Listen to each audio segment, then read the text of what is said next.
Benchmark, the voice of business. Presented by LMD.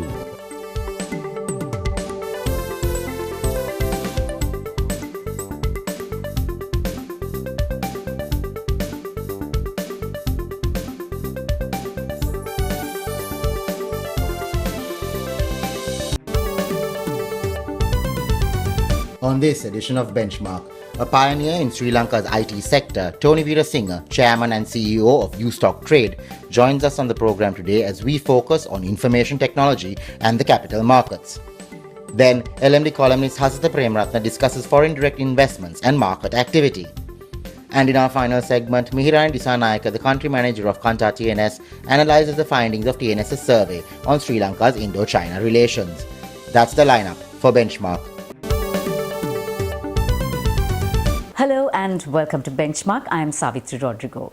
Our guest today needs absolutely no introduction. A pioneer in the IT sector in Sri Lanka, Tony Weeresinghe is the chairman and CEO of Ustock Trade and also the founding CEO of Millennium IT. He joins us on the program to give us his unique perspective on a number of issues relating to IT as well as our capital markets. Welcome, Tony. Good to have you on the show once again. Thank you. If you look at the markets and the IT sector in a broad perspective, what do you see at this point of time? Well, in Sri Lanka, I see at least the younger generation moving a lot to IT. There seem to be a lot of interest. There seem to be a lot of entrepreneurs that looks to do something different and to start up. On the capital market side, I don't see anything. I think I'm sad to say, in 1997, when I was responsible for automating the Colombo Stock Exchange, the headline in Wall Street was, Sri Lanka propels for past Wall Street in technology. That was the headline in Wall Street. And I'm sad to say we are stuck there. Neither have we moved anything different, neither have we innovated in capital markets at all. So what is holding us back? Well, every time I speak, they seem to be talking about this act.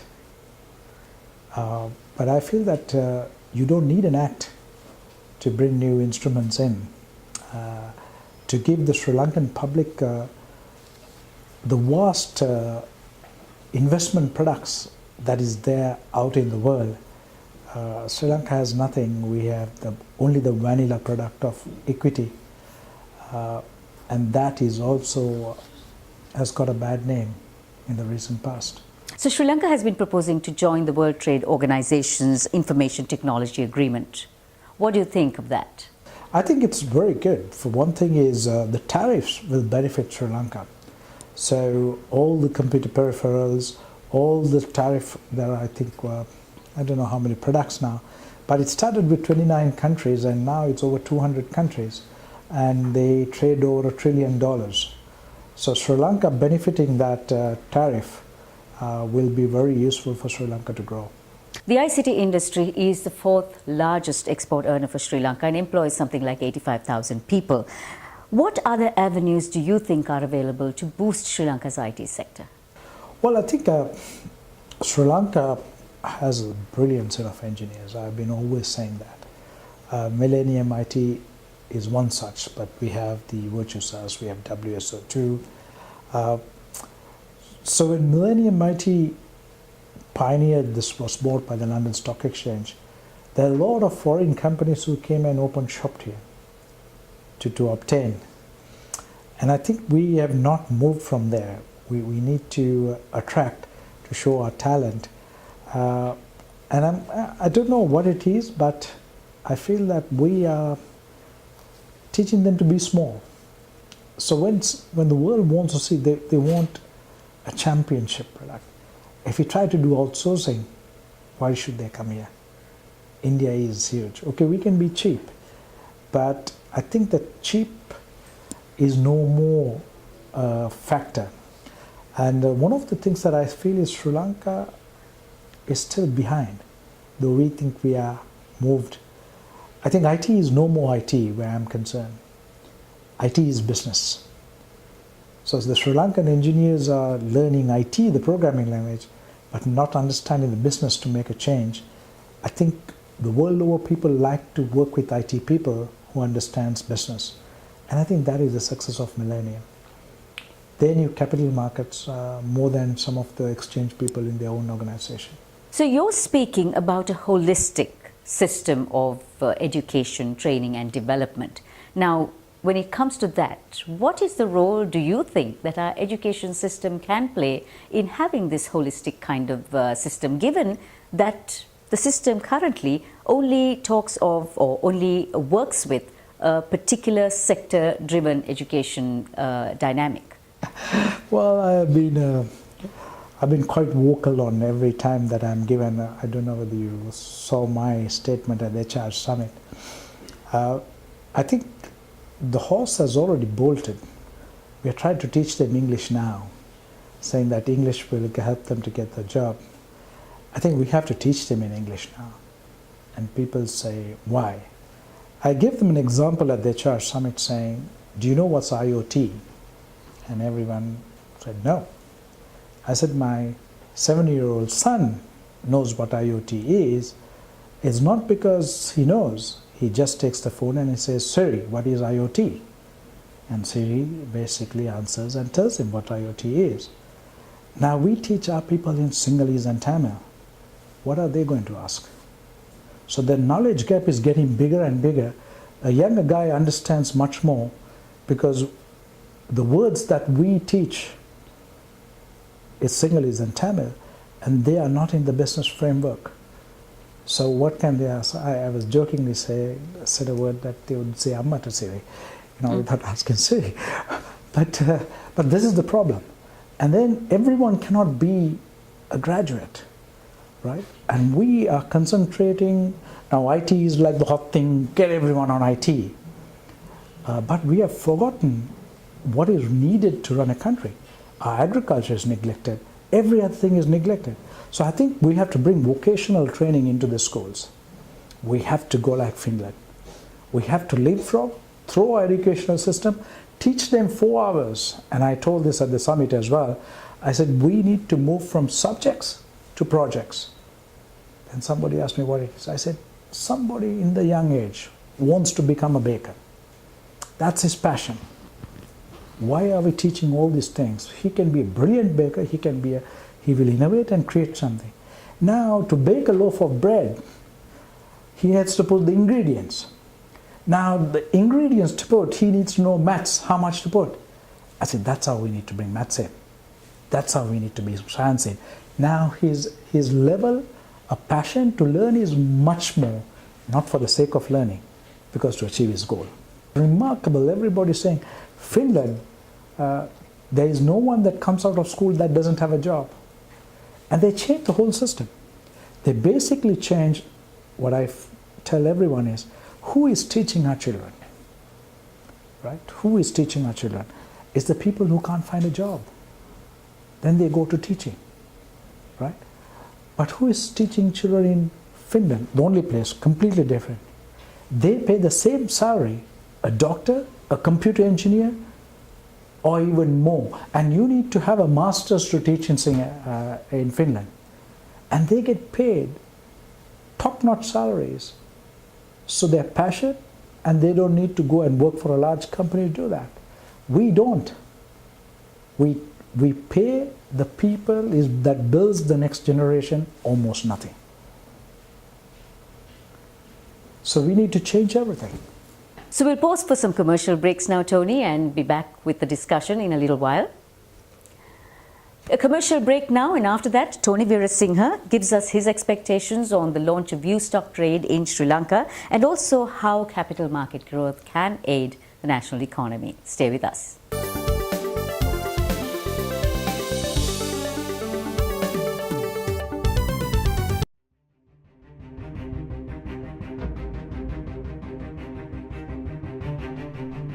When we entered the industry in 1995, a new star was born as a fully owned subsidiary of People's Bank. For those seeking to grow their businesses, PLC provided the seed.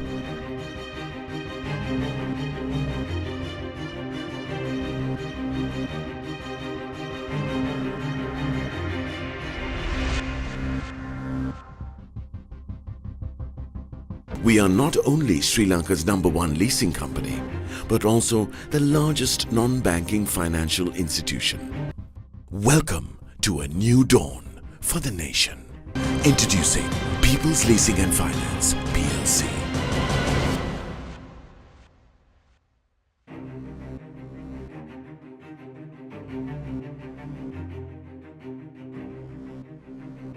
LMD is making waves, airwaves. The next big thing from Sri Lanka's pioneering business journal, LMD Podcast, now online. Listen to our articles on the go at www.lmd.lk. Select, play, listen. It's that simple.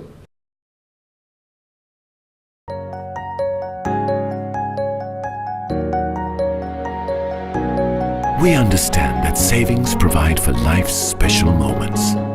That's why we were the first bank to introduce an incentivized savings scheme, Pathum Vimana.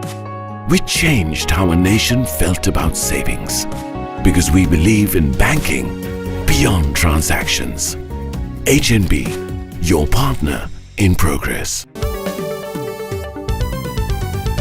Thank you for staying with Benchmark. We are discussing the IT industry as well as capital markets with the Chairman and CEO of Stock Trade, Tony Weeresinghe. This is something we were discussing earlier, Tony. According to a Slascom survey, over 50% of entrepreneurs aspiring and existing actually start off with their personal funding, primarily because there are too many bottlenecks. Do you think there is adequate support for tech startups in Sri Lanka? Surprisingly not. There has been some sort of initiative by some of the businessmen who has decided to take some of their profits and say, let's help this. I hear from a lot of businessmen saying, Tony, can we give you the money? Can you help these guys? Now, even I wanted to do something like this and fund, but I didn't want to fund as an individual because I think funding is just one part of it. To guide them to be successful is the huge part. So I wanted to start a company, and some of our ex-millennium people said, we'll all come, we'll put our money in. And I find that I can't start a company because there is no law that supports it here. There is a unit trust. So I said, why don't you just put us into the unit trust? Because apparently, individually you can. If a company goes bust, you can write it off. But a company you can't. So I said, how? Because I wanted to start a company, put like a general manager or a CEO, where he will work with the companies, a very experienced guy who will work with the companies in taking them to the next level. Because I think that is missing. And so that hand-holding is completely not there for Sri Lankan startups. I met a wonderful guy, brilliant. I saw a little bit of me when I was young. Brilliant guy, brilliant ideas, gone. And I was sad that he lost his company.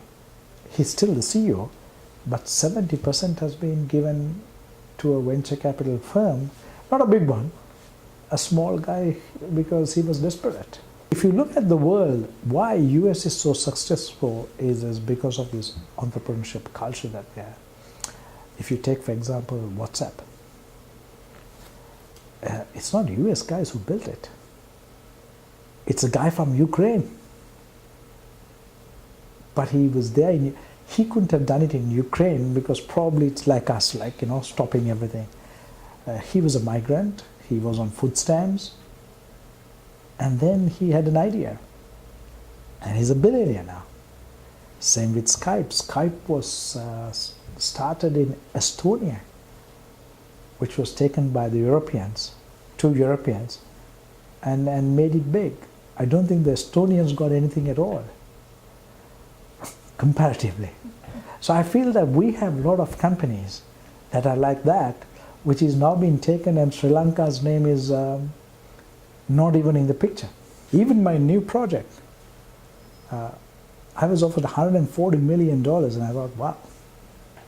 But I said, I love to take it, but I'm not giving it back because this is for charity. I purposely did that. But they said, no, can you give 20%, 30%? And I said, no, that's going to kill my model because some people are making money and it doesn't work right. But that's the money that I could have got, and I would have thought, wow, I could have really rolled a company. I could have probably been in 20, 30 countries now if I did it as a commercial, purely commercial, nothing to do with the charity. So I think we are missing that. Our organizations are coming up, and I think they're telling them the bottleneck. I don't think that we are giving the Sri Lankans to think big, think large. And I think also sometimes I attribute it to our culture, that we think to say the fair person who's sitting on the other side of the fence is bigger than us. So we love to pay consultants who's fair to come and tell us what to do, but never the guy who succeeded in all the world telling us what to do because he's a Sri Lankan. Tony, you know, the SEC's role, or SEC follows its mandate the way it should be. Do you think there is a broader role that the SEC can play in boosting capital markets in Sri Lanka? Well, I definitely think. I think generally SECs in the organizations are there to keep an orderly market and to protect the investor. That is their role.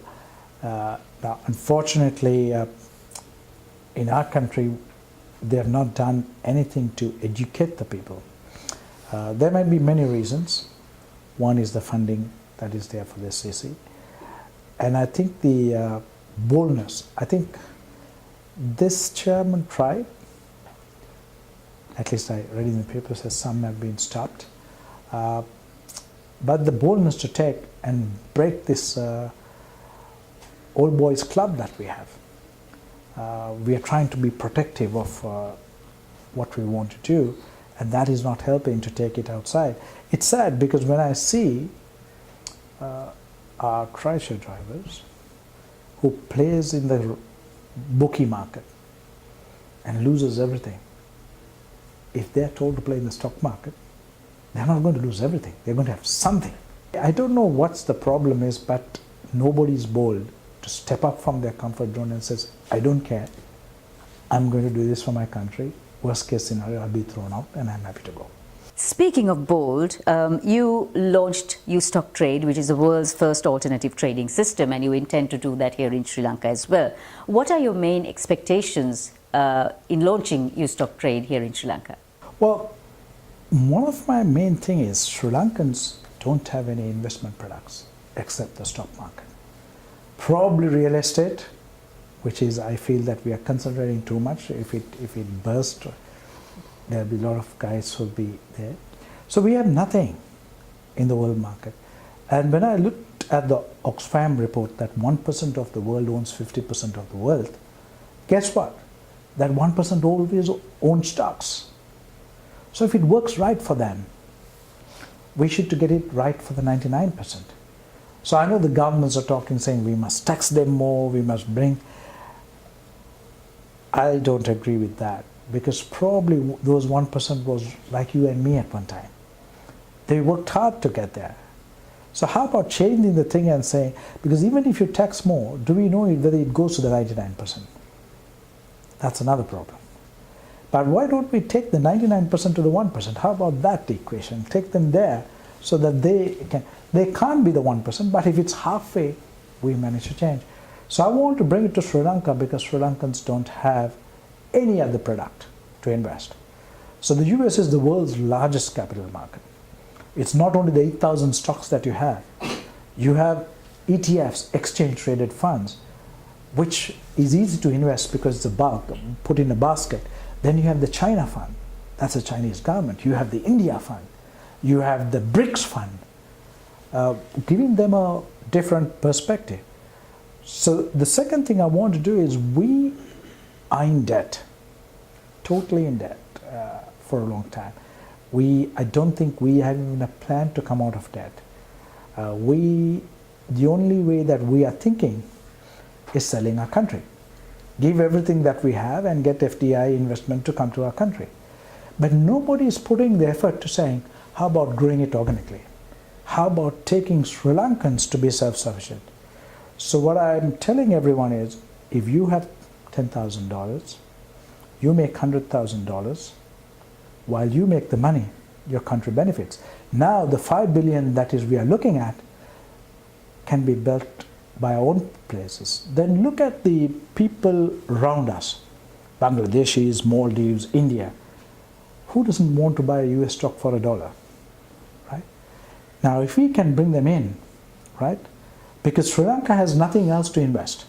We bring our diaspora in, Australians, English. For them, 100,000 is nothing. So if we have 10,000 people with 100,000, you have $1 billion. It's no rocket science. Without giving anything, without borrowing any money, our country can grow. So what I'm saying is when these people come, because they can invest in a world market, which they know, then they will also look at it and say, hey, we're in Sri Lanka. Is there something good here? So if we can build the stock market also to give them easy access, like I have done to the US market, I think Sri Lanka can grow. I'm a firm believer that Sri Lanka will be brilliant investors because it's a numbers game, and I'm giving myself 3 years that I'll bring this $1 billion to the country. So Tony, as a final question, what is your near and medium term vision for the markets in Sri Lanka?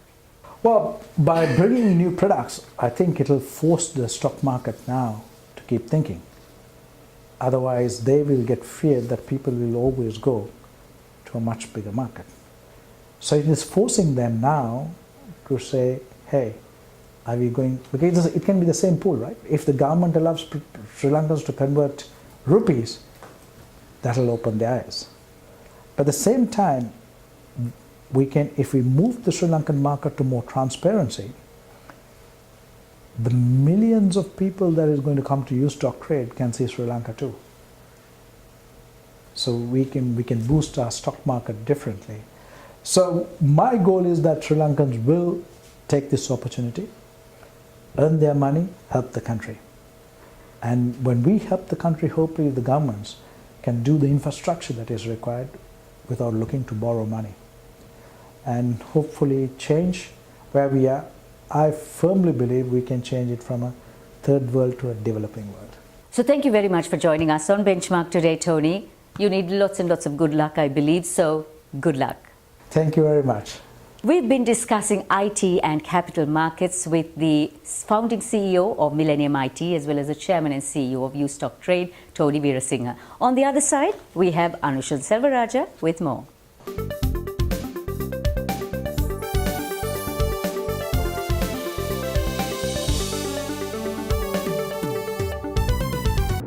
Sri Lanka's #1 leasing company is now the nation's largest and highest rated finance company with 2 international ratings. Let us move the nation as one with People's Leasing and Finance PLC. LMD is making waves, airwaves. The next big thing from Sri Lanka's pioneering business journal, LMD Podcast, now online. Listen to our articles on the go at www.lmd.lk. Select, play, listen. It's that simple.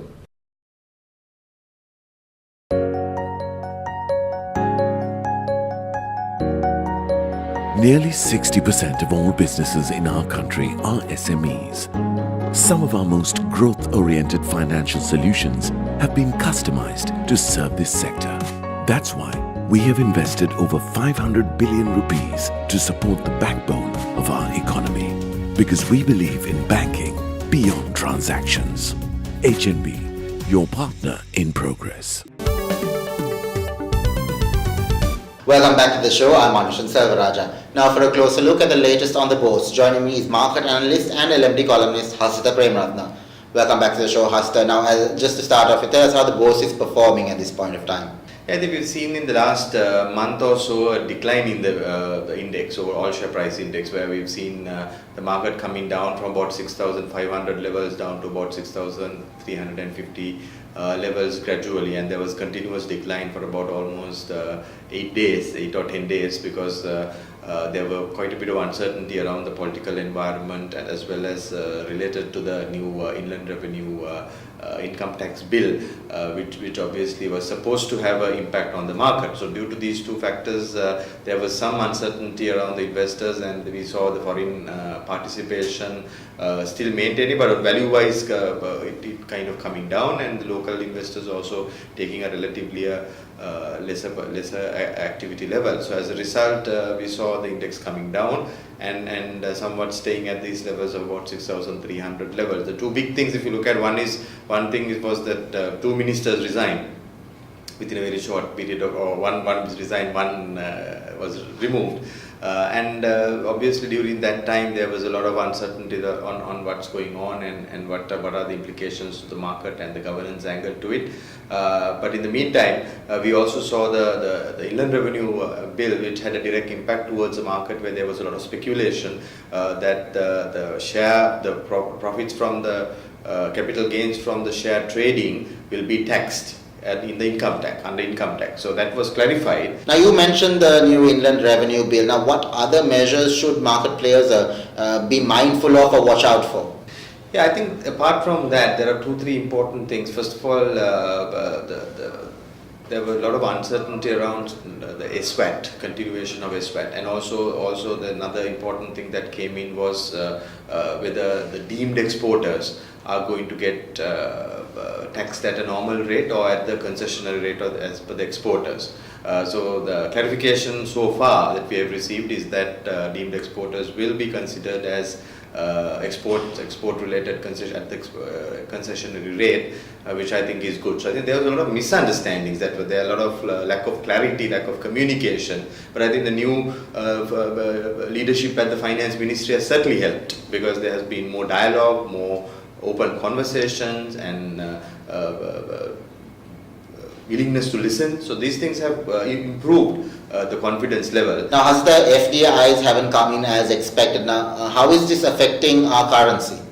I think the currency has started to see positive signs. If you look at the last few weeks, it's almost 1 rupee movement on the appreciation side. One thing, US dollar is also kind of depreciating in the market a little bit, the global markets a little bit, because US dollar we saw continuously appreciating for some time, but dollar is weakening a little bit in global markets. So that's one reason. The other side to it is that the pressure on the dollar has reduced, because we've signed after signing the Hambantota deal, I think the first tranche is supposed to come very soon of that payment, and the second and the third payments, which should drive the FDIs above $1 billion this year, especially on account of the Hambantota deal. And apart from that, there are a few other projects, even the Matala Airport lease, and also some of the investments related to the bigger projects are being currently spoken about. So that has given positive light, and in the meantime I think government has secured a $1 billion indicated loan, a dollar loan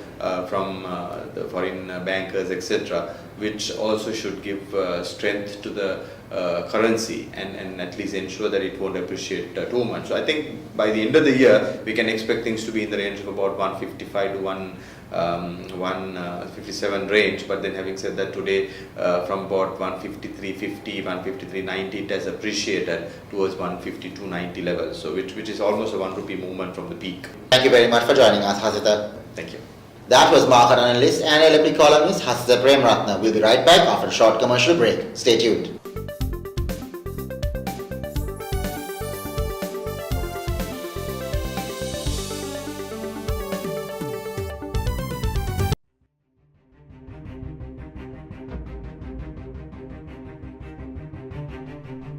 When we entered the industry in 1995, a new star was born as a fully owned subsidiary of People's Bank.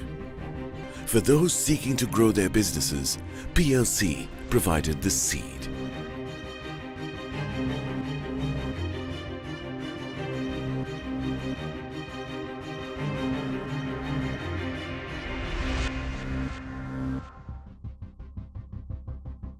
We are not only Sri Lanka's #1 leasing company, but also the largest non-banking financial institution. Welcome to a new dawn for the nation. Introducing People's Leasing and Finance, PLC.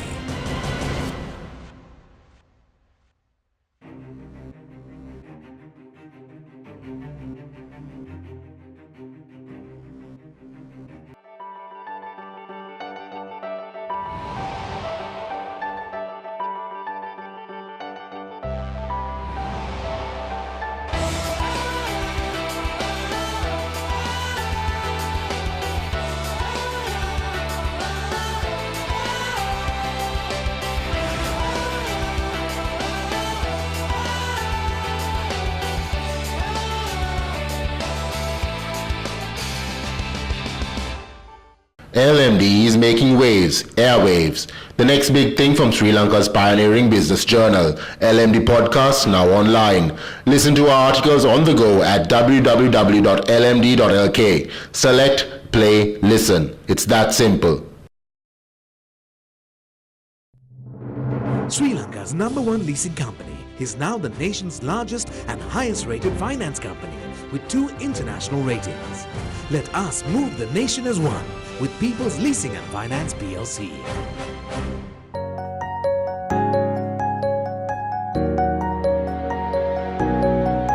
Gami Pubudua, our microfinance offering, makes it possible for the youth of this country who have a viable business plan but lack the funds to realize their dreams. We are committed to grassroots level entrepreneur development because we believe in banking beyond transactions. HNB, your partner in progress. Welcome back to the show. I'm Anushin Selvaraja. Now for a closer look at the latest on the LMD Kanta TNS survey. Joining me is the country manager of Kanta TNS, Mihirani Disanaika. Welcome back to the show, Mihirani. Now, as usual, to start off with, give us a brief overview of the survey.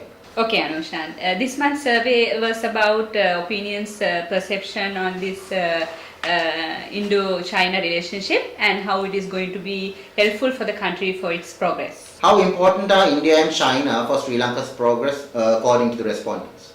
If you look at this survey results, it's very different perceptions that they have about the relationship with India as well as China.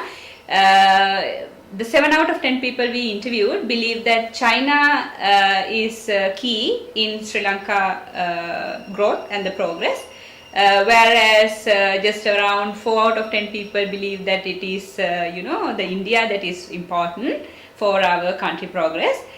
Reasons being, they have seen China's donations coming in and, the contribution for development and all that, which is probably not the case with regard to India contribution for Sri Lanka progress in the past. So in the long run then, Mihirani, which country do they cite as being more valuable to us?